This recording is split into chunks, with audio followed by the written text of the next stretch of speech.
And on the online labor platform, of course, as most of the jobs are relatively small scale, so it might be individual graphic design jobs, individual web development kind of gigs that might last only a few hours, a few days, or a few weeks.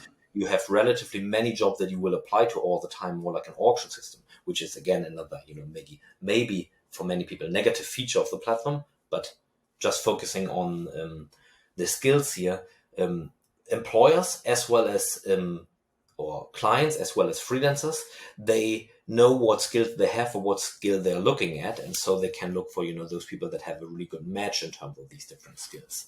What we found by just looking into the distribution of wages, salaries, and overall successes for people to apply for these different jobs on the online labor market by skills, we find that this hugely varies. There is certain bunch of the labor market where there is that are completely crowded, where there's a lot of competition for jobs. These are the kind of simpler types of jobs. I don't want to say low skill necessarily, but it is those types of skills that might be available to relatively many people.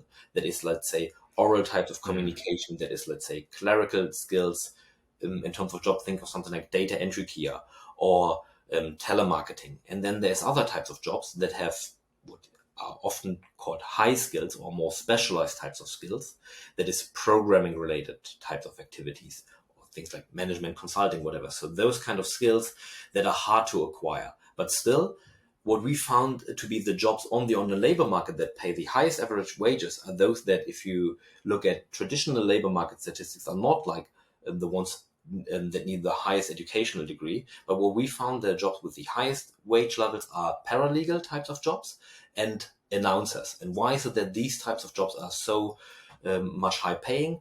Our interpretation is it is because these jobs are very much US specific. So people that, let's say, need a voiceover for an online AdWord, they want someone with an US American accent. So they don't want me with my German accent. And for legals, obviously, if let's say you are required to, or you are asked to write the terms of service for a website, for an online shop, you want someone who really knows, as the US client, someone who knows the US law. And that's really interesting. That it's almost like an implicit geographic restriction to that labor. Management consulting in some ways is a global skill, right? Whereas, if I, obviously I'm Australian. Listeners know that by now. We're on episode 5 right now. If I wanted a deal conveyanced, say a real estate deal conveyanced in Australia, I wouldn't be able to access the global market of conveyancers and lawyers. I would have to access those qualified in Australia, which I assume is going to be mostly confined to Australian conveyancers and solicitors. So, yeah, that's actually a really interesting point and very helpful for the freelancers listening as well. Absolutely. I interrupted you though, so go ahead. No, sorry. I just want to say, and this is, where again, the same kind of theme comes up again, that the individual actions or the individual outcomes, I should say it like this. So the outcome that you as an individual will get are to some extent out of your hands. You can do whatever you want. I will not be able to get a US American accent, and I'm also very unlikely to know the US law in that much detail. Of course, I might have, thanks to my education and thanks to my background, I might be able to specialize in things like data science as I do.